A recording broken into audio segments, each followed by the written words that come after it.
Today's video highlights one of the most underappreciated doo-wop groups from the 1950s. This group frontman ironically shares the same name as Temptations legend Otis Williams.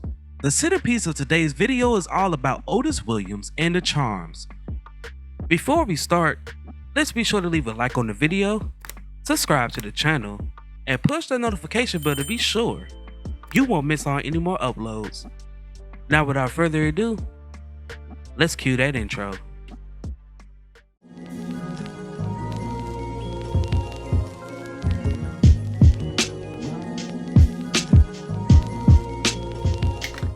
Otis Williams attended Cincinnati's Withrow High School and joined an existing singing group in 1952 after one of his members became ill.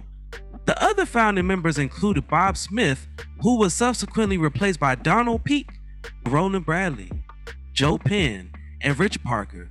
Williams' group, now named the Charms, played Rags to Riches at the Withrow Minstrels in May 1954, and Sid Nathan of King Records saw them in the inaugural concert. Nathan just wanted to sign Williams, but he insisted on including the rest of the group. They instantly signed with Rockin' Records. Williams adored music so much that he abandoned a sporting career to pursue singing instead. Nathan forced the Charms to withdraw from the Minstrels as a condition of signing, therefore they did not appear in the production's final 5 performances in 1954. The Charms released their first record in June of 1953. Heaven Only Knows.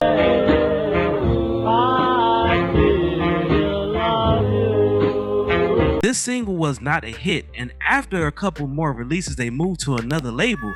They recorded several more times before. In 1954, they released their biggest hit, Hearts of Stone.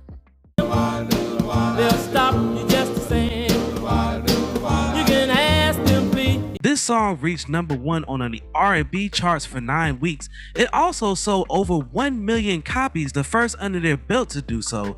The song was also awarded a gold disc. It also reached number 15 on the pop charts, with a cover version by the Fontaine Sisters reaching number 1. The group had further R&B chart success with Lean Teen Tone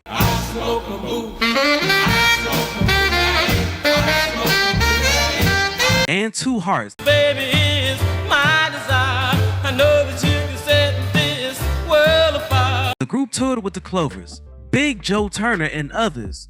Rudy Toombs wrote another song in 1955, Gumdrop. I looked at her, she looked at me. I stole a kiss and ooh. By this time, the group was renamed to Otis Williams and the Charms.